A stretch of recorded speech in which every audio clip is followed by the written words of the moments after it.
Vamos a tratar en este primer tema de la inteligencia emocional. Es aquella habilidad que le permite al niño interpretar y controlar sus emociones y interrelacionarse con las emociones de los demás. Esta es una idea clave en el desarrollo del niño entre los 6 y los 12 años de edad. ¿Por qué es importante? Es importante porque a esta edad el niño está formando su personalidad y necesita conocer e interpretar sus sentimientos para poder sintonizar con los de los demás. Esta es una asignatura que desgraciadamente no se enseña en las escuelas y sin embargo es básica para el desarrollo del niño. Así como el cociente intelectual permanece a lo largo de la vida, las habilidades que conforman la inteligencia emocional son susceptibles de aprendizaje. Como veremos en los 10 puntos que vamos a desarrollar a continuación, estas habilidades tienen múltiples interrelaciones y es importante conocerlas a fondo. La ansiedad es básica en la inteligencia emocional porque es un estado que produce una agitación nerviosa importante que el niño sepa controlar, porque si no le puede producir un bloqueo emocional. ¿Cuándo el niño se encuentra con una situación de bloqueo emocional? En situaciones habituales en su vida diaria en el colegio, por ejemplo, cuando la profesora le pregunta delante del resto de los alumnos. Esta es una situación de estrés y depresión a la que el niño todavía no está acostumbrado y se puede encontrar con una agitación nerviosa, con tartamudeo, que se ponga rojo, que empiece a sudar y que, como coloquialmente decimos, se quede en blanco ante una pregunta que a lo mejor el niño conoce y sabe. ¿Qué está pasando? Que el niño no ha aprendido a controlar sus emociones y en este caso a controlar su ansiedad. ¿Qué podemos hacer? En este caso, el profesor tiene que detectar esta situación y ayudar al niño a calmarse, a respirar correctamente, pensar y contar hasta 10 antes de contestar la pregunta. Puede también fomentarle una situación en la que el niño esté cómodo y tranquilo y así salga airoso, para que esto pueda producir una situación de seguridad en el niño. Hay 3 causas importantes por las cuales el niño puede descontrolarse y puede surgir esta situación de bloqueo emocional. Una sería el miedo a equivocarse, el miedo a hacer el ridículo a los demás, la inseguridad en sí mismo y el poco control de la ansiedad. ¿Cómo podemos ayudarle? En casa, los padres pueden fomentar situaciones de diálogo y pueden perder su tiempo en escuchar al niño. ¿Por qué? Si los papás son capaces de perder 10 minutos de su tiempo cada día para escuchar lo que el niño tenga que decir, este siente que es importante y siente que lo que tiene que decir les interesa a sus padres. Por lo tanto, sentirá seguridad en sí mismo. Este es un aspecto muy importante para ayudar al niño a superar esta ansiedad que le provoca a veces verbalizar y exteriorizar sus opiniones y sus sentimientos. En el colegio también podemos fomentar situaciones de este tipo para ayudar a todos a verbalizar y exteriorizar estas situaciones y entre todos controlar la ansiedad. La empatía es la noción básica que resume todas las habilidades de la inteligencia emocional. Es por tanto fundamental en el desarrollo de la personalidad y de las capacidades intelectuales de los niños entre 6 y 12 años. ¿Por qué? Porque a esta edad el niño todavía no ha aprendido a descubrir y a diferenciar cuáles son sus estados de ánimo y sus emociones, y por ello le es difícil comprender y sintonizar con los demás. ¿Cómo podemos conseguir que el niño pueda desarrollar esta habilidad? Como hemos dicho anteriormente, son capacidades que podemos nosotros fomentar o disminuir. Hay niños que nacen con una capacidad empática importante y otros que la tienen más pequeña. Es, por tanto, tarea de los padres y los educadores fomentarla. ¿Cómo podemos hacerlo? Os propongo una estrategia ampliamente contrastada que se basa en la verbalización de los estados de ánimo de los niños. Por la mañana, cuando el niño se levanta, les podemos preguntar cómo se sienten y puntuarlo del 1 al 10, en función de si el niño está muy triste, en este caso sería un 1, y si el niño está muy contento, en este caso sería un 10. Es importante que luego les hagamos relacionar este estado de ánimo con la situación que lo provoca Es evidente que si el niño está muy contento, probablemente será porque aquel día se va de excursión o tiene fiesta. Y si el niño está muy triste, seguramente será porque aquel día están castigados o no pueden salir al patio. Es importante pues que el niño sepa relacionar las causas que le provocan aquellos estados de ánimo, para que así él luego pueda sintonizar y comprender con los estados de ánimo de los demás. A veces los niños nos dicen que les pasan determinadas cosas que no son verdad. Esta situación puede llegar a confusión a los padres y también a los educadores. Hay niños que son frecuentes que les duela la barriga, que tengan dolor de cabeza y en realidad no les pasa nada físico. ¿Qué está ocurriendo? Pues que el niño seguramente está nervioso porque aquel día tiene un examen o tiene un partido importante de fútbol y esto le produce una agitación nerviosa que el niño todavía no sabe distinguir y la confunde con un dolor de barriga o un dolor de cabeza. ¿Qué podemos hacer en este caso? Los padres hemos de ayudar al niño a interpretar este sentimiento, darnos cuenta de lo que le pasa y comprender y razonar con él esta situación para que él vaya aprendiendo a distinguir estos estados de ánimo. También es importante que el niño a esta edad, en la que empieza a establecer sus primeras relaciones de amistad y de compañerismo en el colegio, esta situación sea un escenario en el que el niño pueda ensayar todas sus habilidades empáticas. ¿Por qué es importante que el niño tenga una buena empatía? Es importante porque es lo que le va a permitir al niño poner al máximo sus capacidades intelectuales. ¿Qué pasa si el niño es muy inteligente pero no lo sabe comunicar? Pues que no le sirve de nada. Es muy importante que el niño, aquella capacidad intelectual que tenga, sea mucha o normal, pueda comunicarla y pueda expresarla, sintonizando así con las demandas del exterior.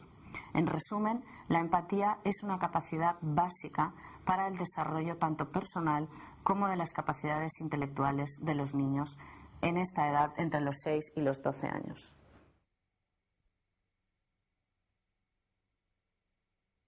¿Cuál es el objetivo de nuestra tarea educativa? ¿Queremos niños felices o queremos niños competitivos? ¿Qué es un niño feliz? Un niño feliz es aquel niño que encuentra el equilibrio entre sus gustos y aficiones y las capacidades para las que está preparado.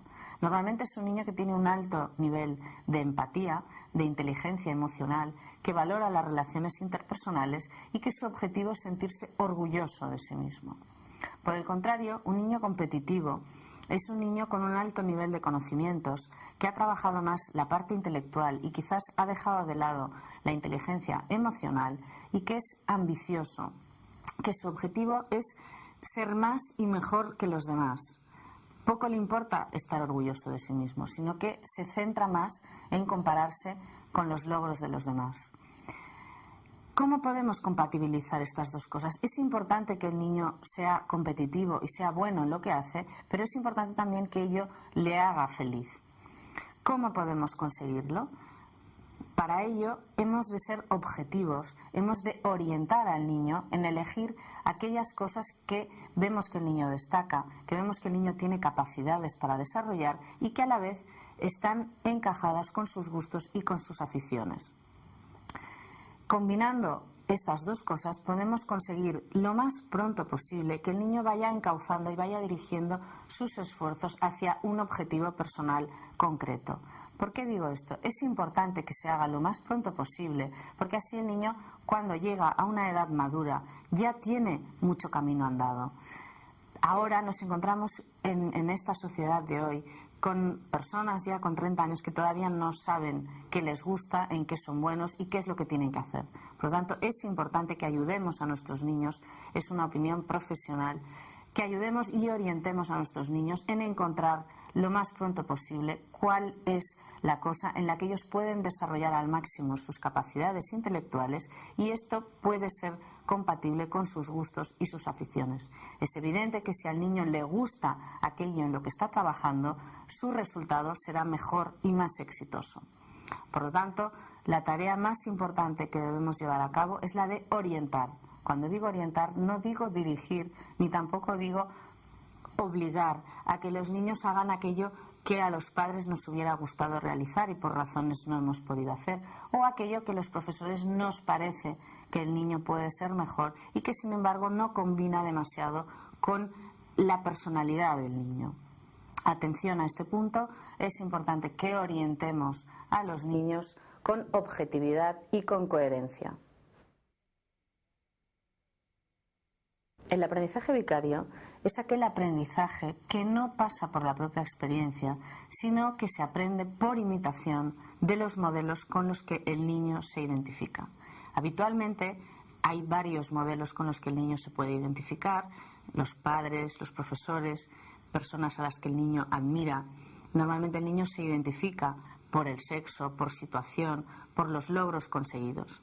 Actualmente tenemos una situación clave en este aprendizaje por su difusión, que es la televisión. El niño aprende, imita los aprendizajes que ve en la televisión y se identifica con los personajes que surgen.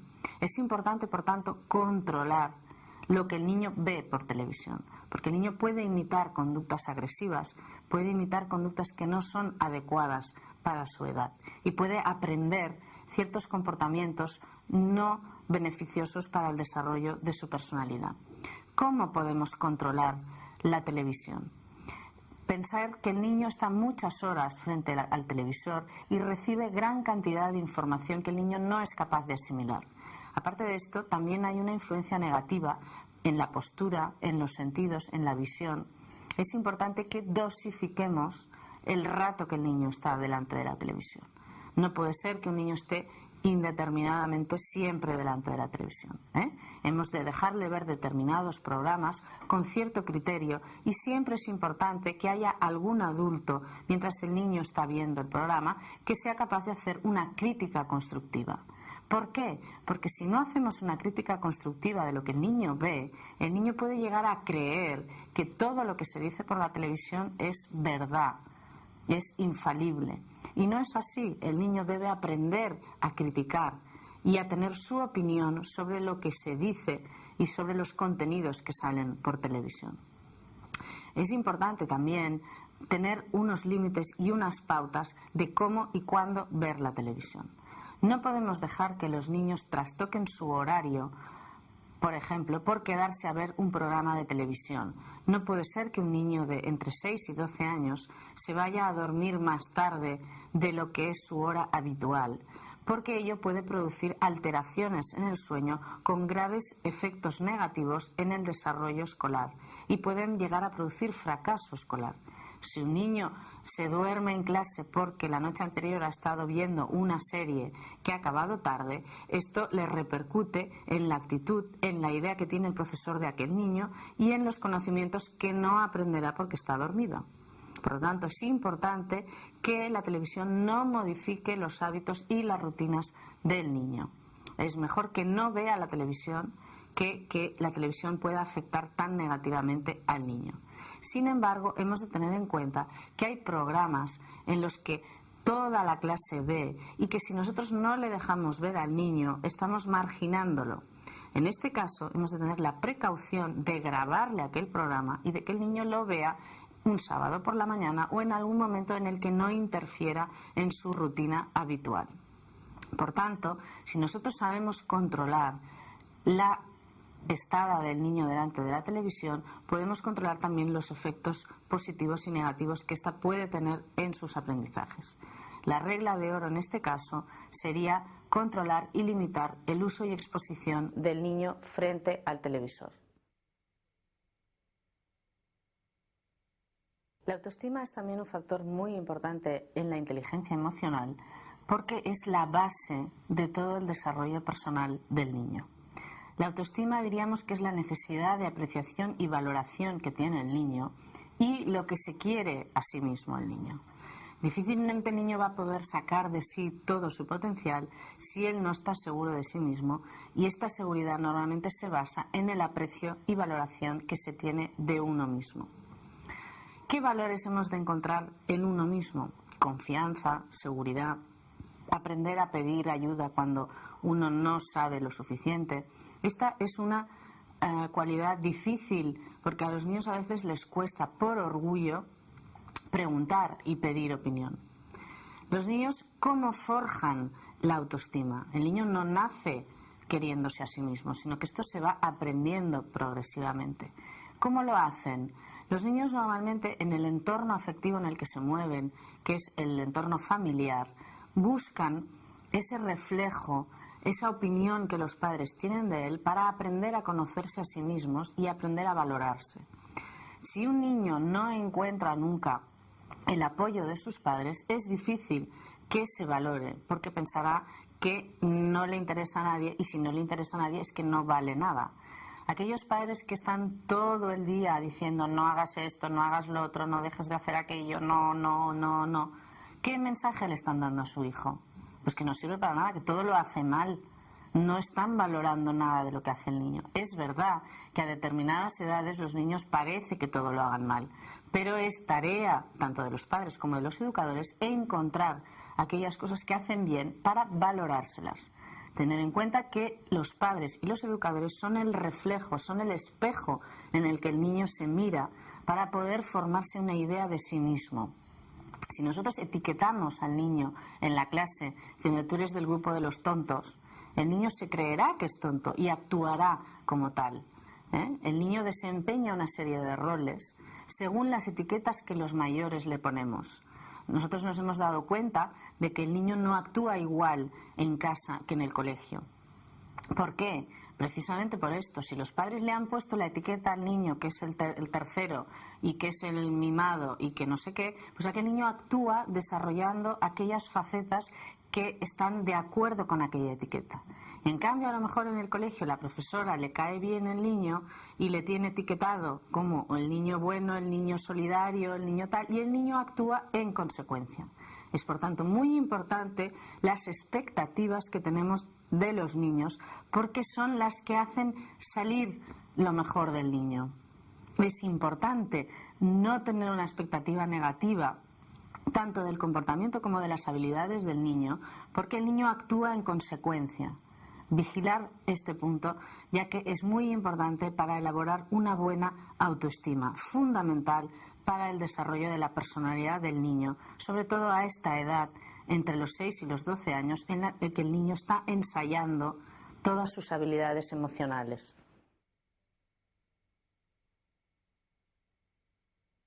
La educación subliminal es aquel conjunto de comportamientos, actitudes y valores que transmitimos a los niños de manera inconsciente. ¿Por qué? Porque a veces nosotros actuamos de manera incoherente con lo que pensamos o con lo que queremos enseñar. Es en este momento cuando estamos educando sin querer conductas inadecuadas para los niños. Es importante que seamos coherentes, que seamos creíbles y que tengamos presente la ejemplaridad. El día a día es básico para el desarrollo de los niños y los niños aprenden cosas que nosotros no somos conscientes que estamos educando. Pensar, por ejemplo, aquel padre que al llegar del trabajo no tiene tiempo para estar con sus hijos porque dice que está cansado. ¿Qué van a aprender los niños? No van a aprender que el trabajo es bueno, sino que el trabajo es malo porque les está impidiendo compartir y jugar con su padre. Por lo tanto, luego, cuando estos niños crecen, los padres se sorprenden y dicen, no, pero si yo trabajaba mucho y luego resulta que mi hijo es un vago, ¿qué ha pasado? Pues simplemente que ha habido una educación subliminal. El niño ha aprendido una conducta incorrecta porque estaba valorada y tenía una carga afectiva negativa. Tener en cuenta que la ejemplaridad es importante en todos los ámbitos, no solo en casa, sino en el colegio también. Los profesores también están transmitiendo, además de conocimientos, actitudes, formas y valores. Por ejemplo, un profesor que siempre llega tarde, que es impuntual, ¿qué está transmitiendo a aquellos alumnos? ¿Cómo les puede exigir a ellos una cosa cuando él no se está comportando adecuadamente? Atención, este es un criterio muy importante y los profesores deben tener en cuenta que si ellos quieren fomentar la puntualidad, la respetabilidad, la credibilidad, tienen que actuar de manera coherente. Si un día les ponen deberes, al día siguiente se los deben de pedir. Es importante no relajarse en cuanto a la forma, porque de ahí se aprenden muchas cosas, a veces de vital importancia para el desarrollo del niño. En este apartado quiero resaltar un hito fundamental que se está dando diariamente en la práctica pedagógica actual, y esto es el castigo ejemplar. ¿Qué entendemos por castigo ejemplar? El castigo ejemplar son aquellas sanciones impuestas por la fuerza. Son aquellas sanciones que normalmente se hacen de un castigo en público para poner en ridículo al niño delante de la clase por algún fallo que ha cometido, o aquel otro castigo que implica a toda la clase, que a lo mejor se ha portado mal solo un niño y toda la clase sale repercutida. ¿Qué beneficios se obtiene de este tipo de sanciones? Realmente ninguna pedagógica. No es educativo, no fomenta ninguna cosa buena. ¿Qué pueden aprender de bueno de una sanción de este tipo? Difícilmente hay ninguna empatía en esta práctica pedagógica. Nosotros hemos de intentar como profesores transmitir valores, educar, no sancionar y menos por la fuerza. Por lo tanto, como consejo profesional, intentar evitar estas situaciones. Y si os encontráis desbordados por la dinámica de la clase, intentar racionalizar y emplear técnicas más pedagógicas.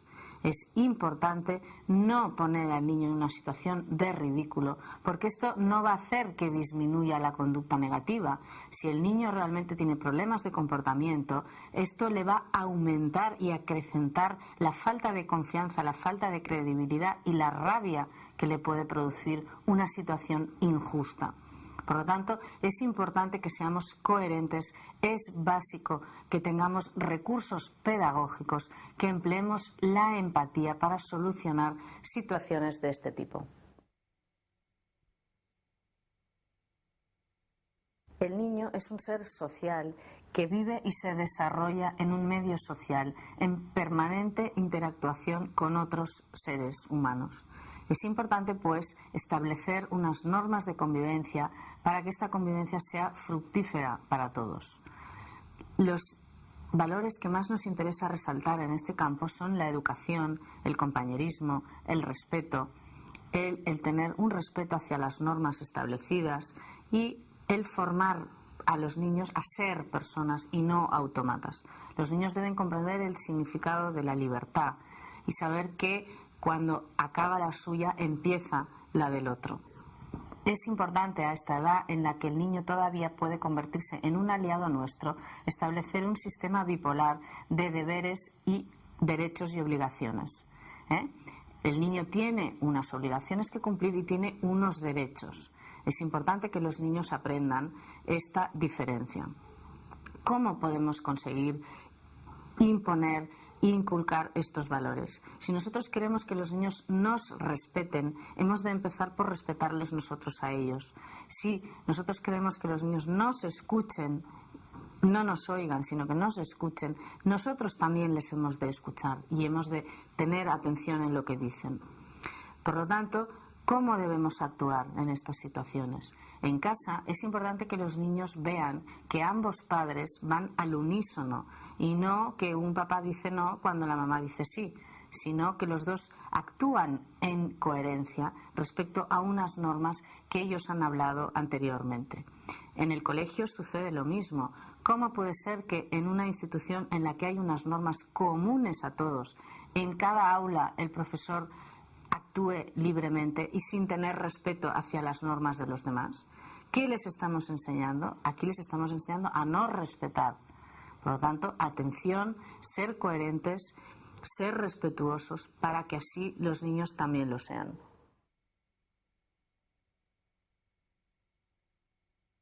Quiero resaltar en este punto la importancia del referente afectivo de los niños. A esta edad, entre los 6 y los 12 años, el referente más importante de la afectividad de los niños es la familia. La familia es la que le aporta el apoyo emocional básico para su desarrollo. El niño tiene que encontrar en la familia apoyo, motivación, confianza que le permitan desarrollarse en un ambiente armónico y equilibrado. Esto no es tan fácil. A veces nos encontramos situaciones en las que por exceso o por defecto el entorno afectivo no es el idóneo y las consecuencias son muy negativas. Por ejemplo, en el caso de que el niño tenga un entorno afectivo excesivo, que haya una excesiva sobreprotección y que todo el día estés encima del niño, aquello puede llegar a inhibir el crecimiento y sobre todo el desarrollo psicológico del niño. Por el contrario, en el caso en el que el niño esté carente de afecto, crezca en un ambiente en el que no haya un marco afectivo, esto puede tener consecuencias peligrosas, dado que puede frenar el crecimiento incluso físico del niño y, por supuesto, el intelectual. Si esta situación se prolonga en el tiempo, este daño suele ser irreparable y suele quedar marcado. Luego es muy difícil dar marcha atrás a estos fallos afectivos. Quiero remarcar con esto la importancia de la afectividad en el desarrollo evolutivo del niño. Habitualmente, en la práctica diaria como profesional, me encuentro con numerosísimos casos en los que el cuidado afectivo se ha olvidado. Se ha potenciado mucho el cuidado de los aspectos externos del niño y se descuida la afectividad. Estos niños tienen también graves secuelas psicológicas, sobre todo de represión. Son niños que están muy limpios, muy cuidados, muy monos, que son objetos para cultivar, digamos, pero que no se está pendiente de lo que realmente aquel niño necesita. Y los niños a esta edad necesitan comunicación, necesitan que juegues con ellos, necesitan que estés pendiente de él y que pierdas tu tiempo en escuchar lo que ellos tengan que decir. Por lo tanto, hemos de saber encontrar un equilibrio entre las necesidades emocionales y afectivas y el cuidado de los aspectos externos de los niños. Para ilustrar lo que acabo de decir, dejarme poner un ejemplo. Un caso en el que hay unos padres excesivamente meticulosos con el cuidado y la limpieza de su hijo. Es un niño aproximadamente de unos 4 años de edad que nunca se le ha dejado ensuciarse. Es un niño que nunca ha ido al parque y que va siempre escrupulosamente limpio. Nunca se le ha dejado gatear, ni ir por el suelo, ni subirse en el sillón, ni mancharse, ni jugar con pinturas, ni jugar con barro, porque todavía tampoco le han llevado a la guardería. ¿Qué ocurre con este niño? Este niño está muy limpio, muy bonito, muy precioso, pero tiene una represión tan importante que es incapaz de hacer caca. Reprime toda la suciedad que él es capaz de producir, puesto que a él le han reprimido toda la capacidad para poderse ensuciar. Esto es un ejemplo muy práctico para que veáis cómo afecta el cuidado afectivo de los niños. En este caso no se han tenido en cuenta las necesidades del niño, lo importante que es para un niño jugar, revolcarse, ensuciarse, para su desarrollo tanto físico como emocional. Y las secuelas de este niño van a ser difíciles de recuperar, puesto que hay que hacer una terapia grupal, puesto que a partir del niño hay que conseguir que los padres vean estas necesidades de su hijo, ya que si no es imposible que el niño pueda desarrollar esta faceta que ahora tiene completamente inhibida. ¿Se comporta el niño de la misma manera si está solo o si está en grupo? Esta es una pregunta que se suelen formular muchos padres tras la primera entrevista con la profesora. ¿Es posible que estemos hablando del mismo niño? ¿Cómo puede ser que en casa se comporte de una manera y en el colegio parezca otro niño completamente distinto? Es posible. La clave de este asunto está en la importancia y la influencia del grupo en el comportamiento del niño. Hay comportamientos que el niño sería incapaz de realizar estando solo y que, sin embargo, arropado por la fuerza de un grupo, es capaz de llevar a cabo. Hemos de tener en cuenta que la socialización es muy importante. No es lo mismo un grupo de clase que los niños individuo a individuo. Nos podemos encontrar situaciones diferentes. Niños que, por ejemplo, en casa son fantásticos y en el colegio son rebeldes. ¿Qué pasa en este caso? Siempre que haya una discordancia entre el comportamiento de los niños en diferentes ambientes, nos podemos imaginar que hay una influencia fuerte del grupo. hay una influencia y, por tanto, esta personalidad no está todavía trabajada, no tiene entidad propia y por eso es tan influenciable. Aquí tendríamos que trabajar a nivel del aula, a nivel del profesor, la personalidad de aquel niño, proporcionarle unos valores, unos criterios propios para fortalecer esta personalidad tan fácil de influenciar en presencia del grupo. El caso contrario, el caso de que el niño sea rebelde en casa y en cambio en el colegio se comporte bien, nos está indicando una cuestión muy diferente. En este caso, el niño debe tener algún problema de relación con los padres, puesto que en grupo se comporta correctamente. Y luego tenemos el caso de que el niño se comporte rebelde tanto en casa como en el colegio. Aquí la situación también es diferente. Aquí tenemos un niño con problemas de personalidad a los cuales no le está afectando el grupo. La idea que quiero que quede más clara en este punto es la importancia y la influencia del apoyo de la masa, del grupo, del aula en el comportamiento del niño.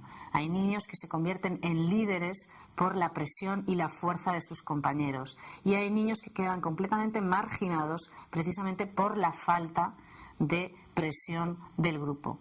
Hemos de enseñar pues a los niños que independientemente de la opinión y de la fuerza que los demás estén haciendo sobre nosotros, nosotros hemos de tener un criterio propio que no se tambalee en función de las expectativas del grupo en el cual estemos inmersos en aquel momento, puesto que los grupos en los que vamos a formar parte a lo largo de nuestra vida van a variar sustancialmente. Para redondear el tema de la inteligencia emocional, me gustaría recalcar dos ideas que consideramos básicas en este punto. Hemos estado hablando de todas las aptitudes que conforman la inteligencia emocional, como es la empatía, la capacidad de sintonizar con los demás, el autocontrol emocional, la automotivación. Todas estas habilidades, cada niño tiene una parte de ellas ya genética. Hay niños que son más intuitivos y más empáticos y hay otros que lo son menos. Pero estas capacidades se pueden aprender, se pueden incentivar y se pueden desarrollar. Y esto es un punto muy importante porque es lo que marca la diferencia entre la inteligencia emocional y las aptitudes intelectuales. No puedes desarrollar las capacidades intelectuales de un niño de igual manera que puedes desarrollar la inteligencia emocional. Si tenemos claro que la inteligencia emocional es el motor psíquico de la vida del niño, es lo que le impulsa a desarrollar todo el resto de capacidades, tenemos claro también que es importante ayudarle a desarrollar estas aptitudes para que su desarrollo personal sea mejor y más positivo. Es, por tanto, importante que nos quede muy claro a los educadores y a los padres que nos hemos de preocupar en desarrollar estas aptitudes que forman parte de la inteligencia emocional.